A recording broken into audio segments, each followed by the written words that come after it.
जय श्री कृष्ण दोस्तों। स्वागत है आपका भक्तिवाणी चैनल पर।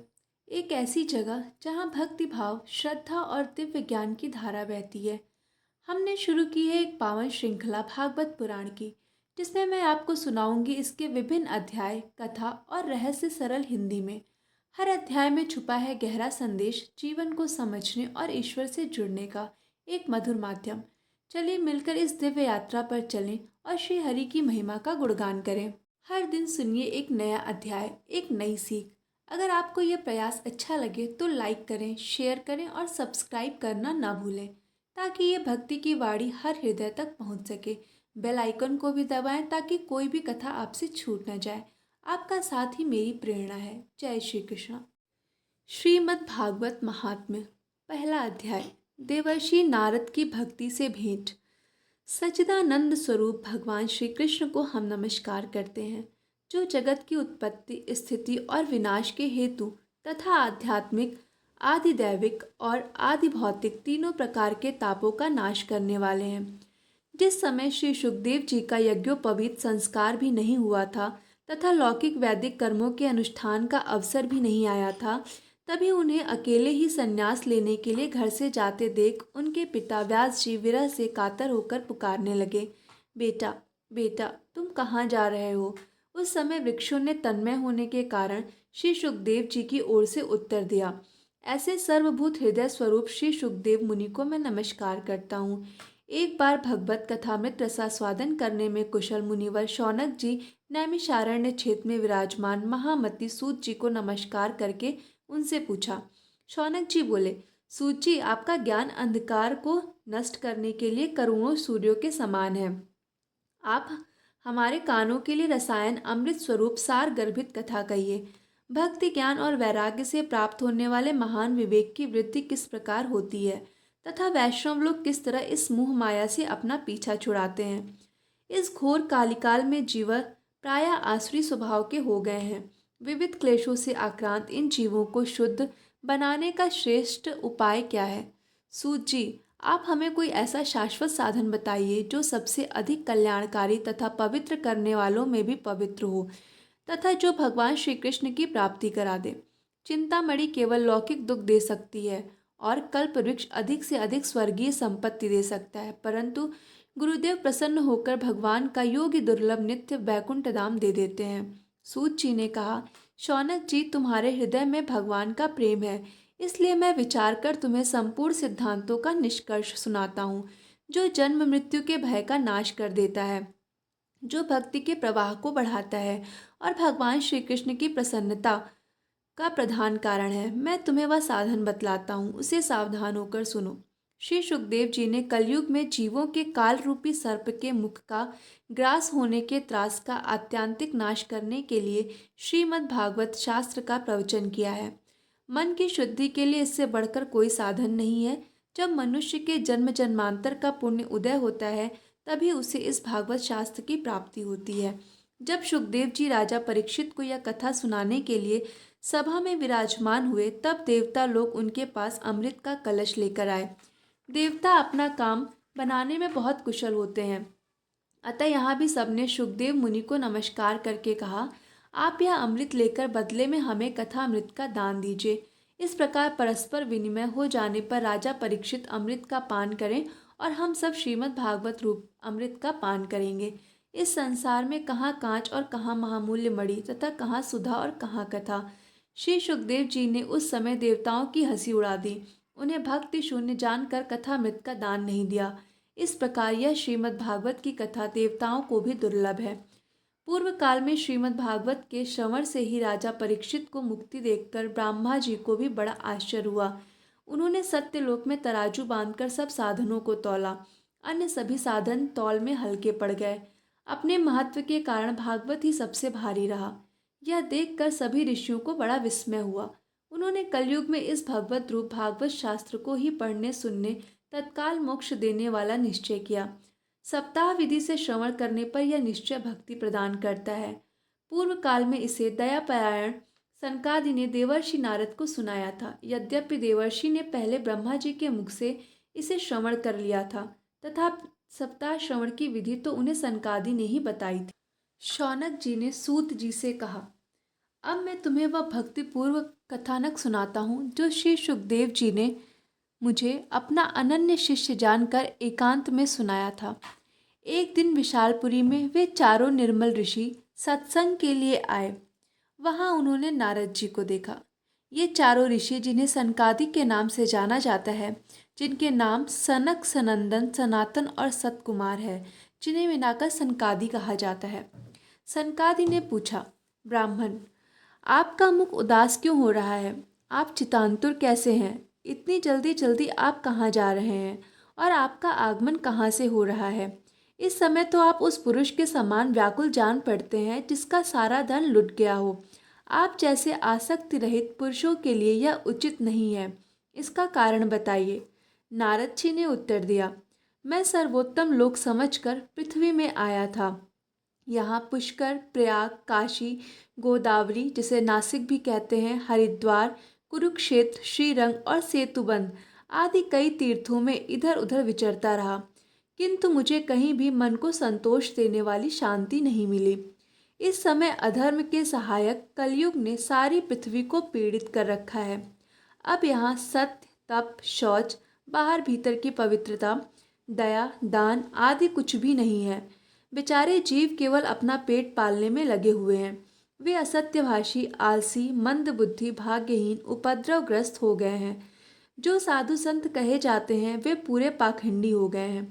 देखने में तो वे विरक्त हैं, किंतु स्त्री धन आदि सभी का परिग्रह करते हैं। घरों में स्त्रियों का राज्य है। साले सलाहकार बने हुए हैं। लोभ से लोग कन्या विक्रय करते हैं और स्त्री पुरुषों में कलह मचा रहता है। महात्माओं के आश्रम, तीर्थ और नदियों पर यवनों अधिकार हो गया है। उन दुष्टों ने बहुत से देवालय भी नष्ट कर दिए हैं। इस समय यहाँ न तो कोई योगी है और ना ही कोई सिद्ध, न ज्ञानी है और न कोई सत्कर्म करने वाला। सारे साधन इस समय कलि रूप दावानल से जलकर भस्म हो गए हैं। इस कलयुग में सभी देशवासी बाजारों में अन्न बेचने लगे हैं। ब्राह्मण लोग पैसा लेकर वेद पढ़ाते हैं और स्त्रियां वैश्यावृत्ति निर्वाह करने में लगी हैं। इस तरह कलयुग के दोष देखता और पृथ्वी पर विचरता हुआ मैं यमुना जी के तट पर पहुंचा, जहां भगवान श्री कृष्ण की अनेकों लीलाएं हो चुकी हैं। मुनिवरों, सुनिए। वहां मैंने एक बड़ा आश्चर्य देखा। वहां एक युवती स्त्री खिन्न मन से बैठी थी। उसके पास दो वृद्ध पुरुष अचेत अवस्था में पड़े जोर जोर से सांस ले रहे थे। वह तरुणी उनकी सेवा करती हुई कभी उन्हें चेत कराने का प्रयत्न करती और कभी उनके आगे रोने लगती थी।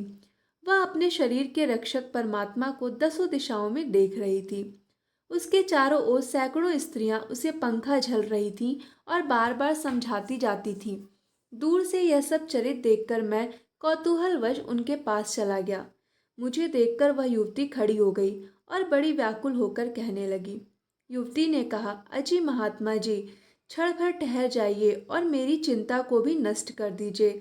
आपका दर्शन तो संसार के सभी पापों को सर्वथा नष्ट कर देने वाला है। आपके वचनों से मेरे दुख की भी बहुत कुछ शांति हो जाएगी। मनुष्य का जब बड़ा भाग्य होता है तभी आपके दर्शन हुआ करते हैं। नारद जी कहते हैं, तब मैंने उस स्त्री से पूछा, देवी, तुम कौन हो? ये दोनों पुरुष तुम्हारे क्या होते हैं? और तुम्हारे पास ये कमल नयनी देवियां कौन है? तुम हमें विस्तार से अपने दुख का कारण बताओ। युवती ने कहा, मेरा नाम भक्ति है। ये ज्ञान और वैराग्य नामक मेरे पुत्र हैं। समय के फेर से ही ये जर्जर हो गए हैं। ये देवियां गंगा जी आदि नदियां हैं। यह सब मेरी सेवा करने के लिए ही आई हैं। इस प्रकार साक्षात देवियों के द्वार सेवित होने पर भी मुझे सुख शांति नहीं है। तपोधन, अब ध्यान देकर मेरा वृतांत सुनिए। मेरी कथा वैसे तो प्रसिद्ध है, फिर भी उसे सुनकर आप मुझे शांति प्रदान करें। मैं द्रविड़ देश में उत्पन्न हुई, कर्नाटक में बढ़ी, कहीं कहीं महाराष्ट्र में सम्मानित हुई, किंतु गुजरात में मुझको बुढ़ापेपन ने घेर लिया। वहाँ घोर कलयुग के प्रभाव से पाखंडियों ने मुझे अंग भंग कर दिया। चिरकाल तक यह अवस्था रहने के कारण मैं अपने पुत्रों के साथ दुर्बल और निस्तेज हो गई। अब जब से मैं वृंदावन आई, तब से पुनः परम सुंदरी सुरूपवती नवयुवती हो गई हूँ, किंतु सामने पड़े हुए ये दोनों मेरे पुत्र थके मांदे दुखी हो रहे हैं। अब मैं यह स्थान छोड़कर अन्यत्र जाना चाहती हूँ। ये दोनों बूढ़े हो गए हैं। इसी दुख से मैं दुखी हूँ। मैं तरुणी क्यों और ये दोनों मेरे पुत्र बूढ़े क्यों? हम तीनों साथ साथ रहने वाले हैं, फिर यह विपरीतता क्यों? होना तो यह चाहिए कि माता बूढ़ी हो और पुत्र तरुण। इसी से मैं आश्चर्यचकित चित्त से अपनी इस अवस्था पर शोक करती हूँ। आप परम बुद्धिमान एवं योगनिधि हैं, इसका क्या कारण हो सकता है, बताइए। नारद जी ने कहा, साध्वी, मैं अपने हृदय में ज्ञान दृष्टि से तुम्हारे संपूर्ण दुख का कारण देखता हूँ। तुम्हें विषाद नहीं करना चाहिए। श्री हरि तुम्हारा कल्याण करेंगे। सूत जी कहते हैं, मुनिवर, नारद जी ने एक क्षण में ही उसका कारण जानकर कहा। नारद जी ने कहा, देवी, सावधान होकर सुनो। यह दारुण कलयुग है। इसी से इस समय सदाचार, योग मार्ग और तप आदि सभी लुप्त हो गए हैं। लोग शठता और दुष्कर्म में लगकर अघासुर बन रहे हैं। संसार में जहाँ देखो वहीं सत्पुरुष दुख से मलिन है और दुष्ट सुखी हो रहे हैं। इस समय जिस बुद्धिमान पुरुष का धैर्य बना रहे वही बड़ा ज्ञानी या पंडित है। पृथ्वी क्रमशः प्रतिवर्ष शेष जी के लिए भार रूप होती जा रही है। अब यह छूने योग्य तो क्या, देखने योग्य भी नहीं रह गई और न इसमें कहीं मंगल ही दिखाई देता है। अब किसी को पुत्रों के साथ तुम्हारा दर्शन भी नहीं होता।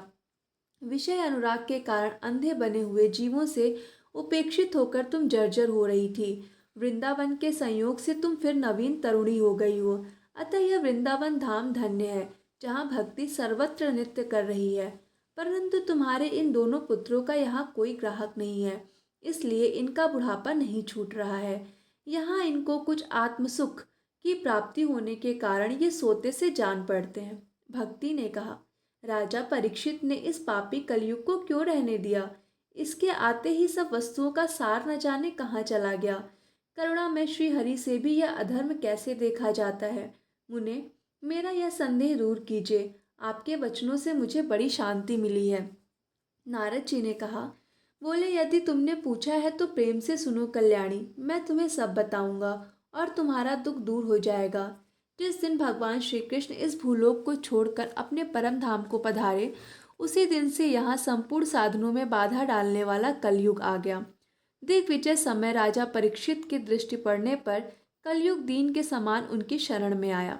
भ्रमर के समान सारग्राही राजा ने यह निश्चय किया कि इसका वध मुझे नहीं करना चाहिए, क्योंकि जो फल तपस्या, योग एवं समाधि से भी नहीं मिलता, कलयुग में वही फल श्री हरि कीर्तन से ही भलीभांति मिल जाता है।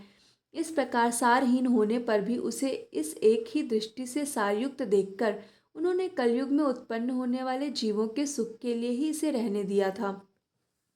इस समय लोगों के कुकर्म में प्रवृत्त होने के कारण सभी वस्तुओं का सार निकल गया है और पृथ्वी के सारे पदार्थ बीजहीन भूसी के समान हो गए हैं। ब्राह्मण केवल अन्न धनादि के लोभवश घर घर एवं जन जन को भगवत की कथा सुनाने लगे हैं।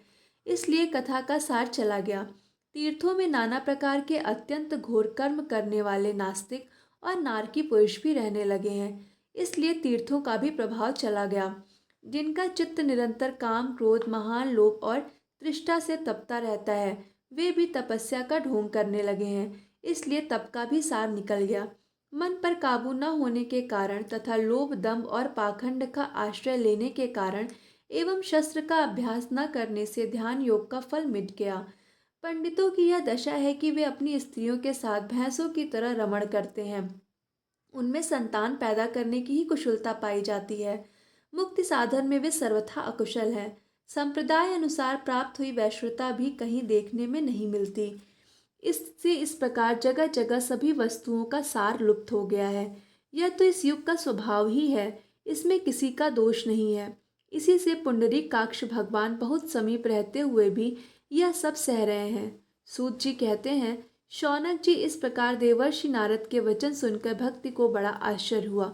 फिर उसने जो कुछ कहा उसे सुनिए। भक्ति ने कहा, देवर्षि, आप धन्य हैं। मेरा बड़ा सौभाग्य था जो आपका समागम हुआ। संसार में साधुओं का दर्शन ही समस्त सिद्धियों का परम कारण है। आपका केवल एक बार का उपदेश धारण करके कयाधु कुमार प्रहलाद ने माया पर विजय प्राप्त कर ली थी। ध्रुव ने भी आपकी कृपा से ही ध्रुवपद प्राप्त किया था। आप सर्व मंगलमय और साक्षात श्री ब्रह्मा जी के पुत्र हैं। मैं आपको नमस्कार करती हूँ।